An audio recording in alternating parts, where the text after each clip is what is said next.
সহজ নাস্তার জন্য আলু আর আটা দিয়ে তৈরি করে নেব অনেক বেশি মজাদার আর অনেক বেশি টেস্টি পটেটো রোলস মুরালি।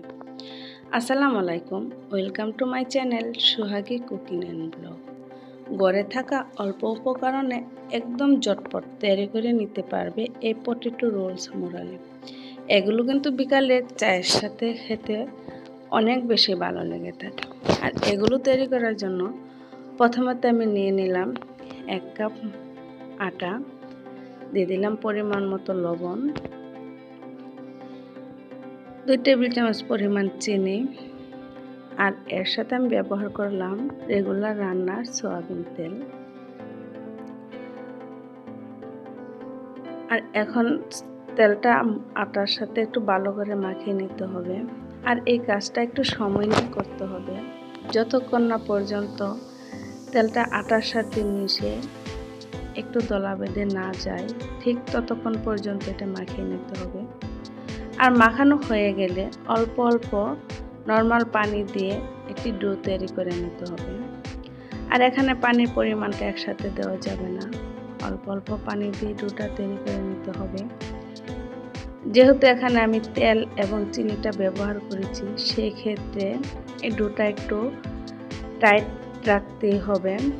আর নরম হলে তো একদমই নরম হয়ে যাবে। ডোটা হয়ে গেলে এক সাইডে রেখে এদিকে আমি তৈরি করে নিচ্ছি।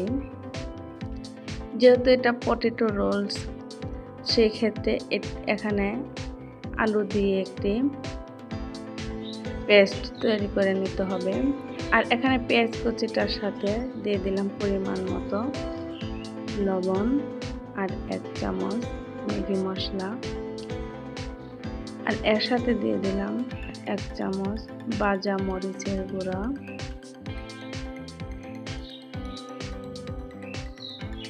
আর এর মধ্যে দিয়ে দিলাম ধনিয়া পাতা কুচি। আর সবগুলো উপকরণ দিয়ে পেস্টটাকে একটু ভালো করে মাখিয়ে নিতে হবে, যেন পেস্টটা একদম নরম হয়ে যায়। অবশেষে এর মধ্যে দিয়ে দিলাম 1 চামচ কর্নফ্লাওয়ার। এখানে কর্নফ্লাওয়ারের পরিবর্তে কিন্তু আটা এবং ময়দাও দিতে পারেন। আর এখন আগে থেকে সিদ্ধ করে রাখা আলুটি দিয়ে আলুর পেস্টটি তৈরি করে নেব।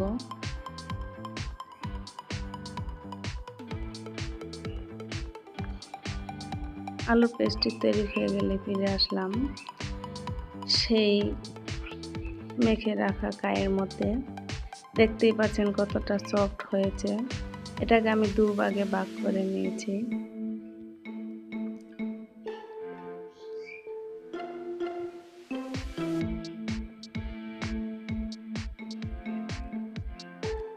আর এখন একটি রুটি বেলে নেব।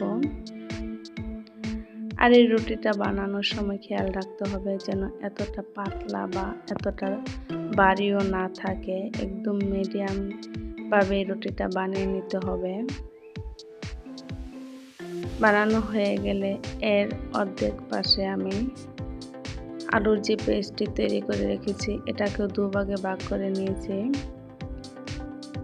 এখন অর্ধেক রুটির মাঝে এটাকে আমি এরকম ভাবে লাগিয়ে নিচ্ছি। আঙ্গুলের সাহায্যে চেপে চেপে দিতে হবে যেন একটু ভালো করে এটার সাথে মিক্স হয়ে যায়।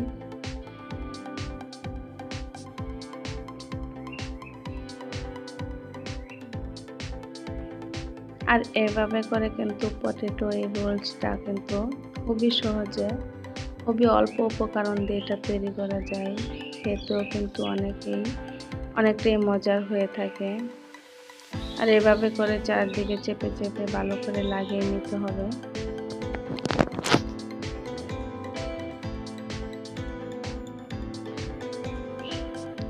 লাগানো হয়ে গেলে একটি ছুরির সাহায্যে আমি একটু চিকন চিকন করে কেটে নেব।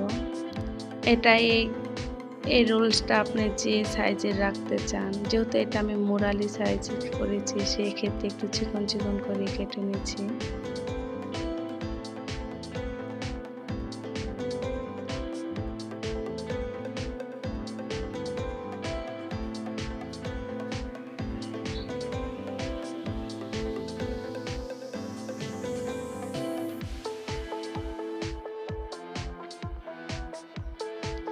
এভাবে করে সম্পূর্ণ রুটিটা কেটে নিতে হবে। আর কাটা হয়ে গেলে এটাকে তুলে একটু মোরালি সিস্টেমে পেঁচ দিয়ে দিতে হবে, যেন এটা দেখতে একটু অনেকটাই সুন্দর হয়। প্রত্যেকটা লেয়ারকে আমি এরকমভাবে একটু পেঁচ দিয়ে নিচ্ছি।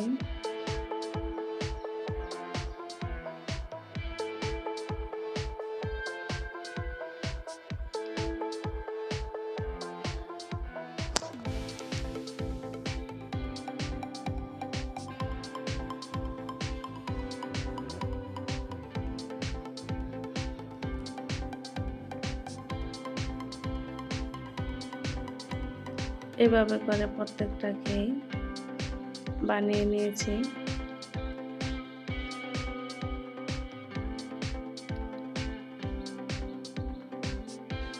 আর চুলায় একটি প্যান বসিয়ে দিলাম, এর মধ্যে দিয়ে দিলাম তেল। আর প্রথমত এই পটেটো রোলসগুলো ভাজার সময় কিন্তু চুলার আঁচটা একদম মিডিয়ামে রাখতে হবে।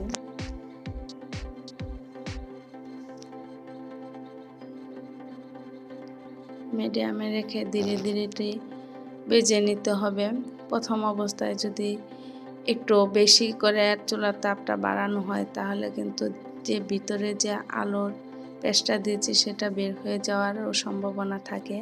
আর যেহেতু এখানে আমি কর্নফ্লাওয়ারটা ইউজ করেছি সেই কারণে কিন্তু আলুর যে পেস্টটা দিয়েছি সেটাও বের হবে না। দেখতেই পাচ্ছেন কতটা সুন্দর হয়েছে। এগুলা কিন্তু একদম মচমচা হয়েছে, খেতে খুবই মজার হয়ে থাকে। আর এভাবে করে অল্প উপকরণ দিয়ে আমরা যে কোনো সময় সন্ধ্যা কিংবা বিকালের নাস্তা হিসাবে কিন্তু এটা আমরা ব্যবহার করতে পারি, বানিয়ে নিতে পারি খুব সহজে। আর আমার এই ভিডিওটি একবার ট্রাই করে দেখবেন, আশা করি আপনাদের ভালো লাগবে।